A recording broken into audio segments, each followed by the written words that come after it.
India आजकल, सच खबर हर पल। लव गुरु को अंतिम सांस तक जेल की सजा। कम उम्र की लड़कियों को फंसाने वाले टीचर की खौफनाक कहानी। गुजरात में सीबीआई की एक विशेष अदालत ने मंगलवार को 52 साल के लव गुरु को आखिरी सांस तक जेल में रहने की सजा सुनाई है। लव गुरु को लेकर अदालत ने जो कहा है उसे सुनकर कोई भी हैरान हो सकता है। टाइम्स ऑफ इंडिया में छपी एक रिपोर्ट के मुताबिक अदालत ने आदेश में कहा है, अपने हथियार के रूप में धोखे से उसने झूठ का जाल बुना, प्यार का दिखावा करते हुए अपनी असली पहचान छिपाई, एक शिकारी की तरह अपने शिकार को फुसलाकर उसने उसे गुमराह किया, जिससे गुरु शिष्य के रिश्ते की मूल भावना को धोखा मिला और उसे आजीवन जेल में रहने की सजा सुना दी गई।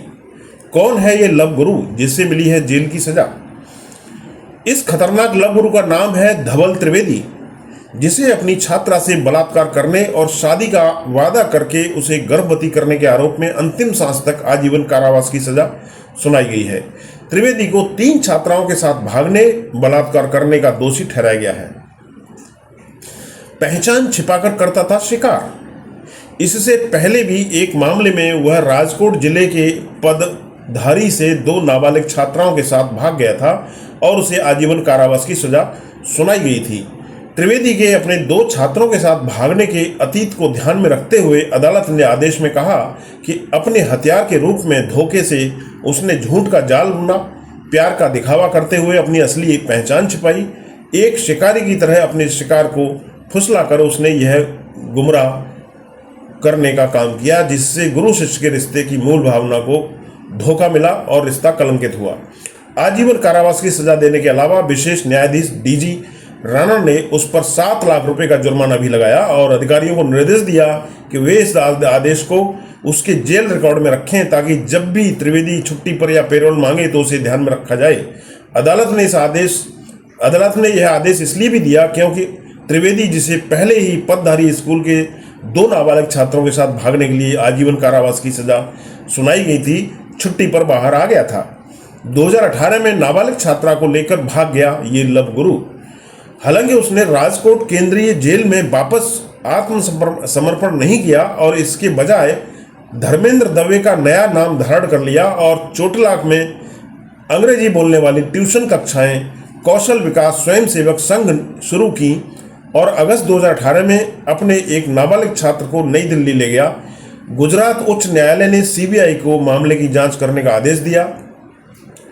पीड़िता जून 2020 में घर लौटी और जांच एजेंसी को बताया कि उसे त्रिवेदी द्वारा भारत और नेपाल के विभिन्न स्थानों पर ले जाया गया था। उसने अलग अलग जगहों पर खुद को सतनाम सिंह, मुखिया सिंह और सुरजीत सिंह के रूप में पहचाना। पीड़िता ने जमशेदपुर के MGM अस्पताल में झूठी पहचान के तहत एक बच्चे को जन्म दिया। मार्च 2020 में वह त्रिवेदी से अलग हो गई और 3 महीने बाद चोटला में अपने घर वापस लौटने में कामयाब रही। मौत की सजा की मांग। अभियोजन पक्ष चाहता था कि अदालत त्रिवेदी को मौत की सजा दे।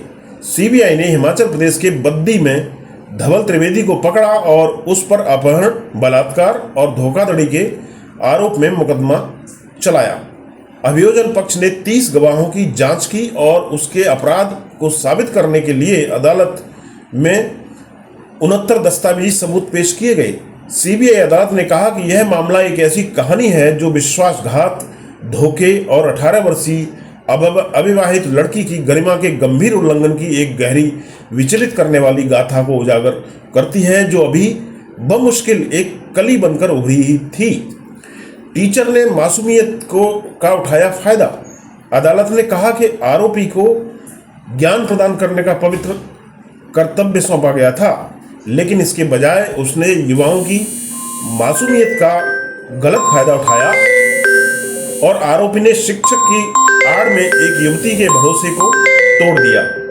अभियोजन पक्ष ने त्रिवेदी के लिए मौत की सजा की मांग की, यह दावा करते हुए कि वह बार बार अपराध करता है, लेकिन अदालत ने उसे अंतिम सांस तक आजीवन कारावास की सजा सुनाई ताकि भविष्य में उसे छूट का लाभ न मिले।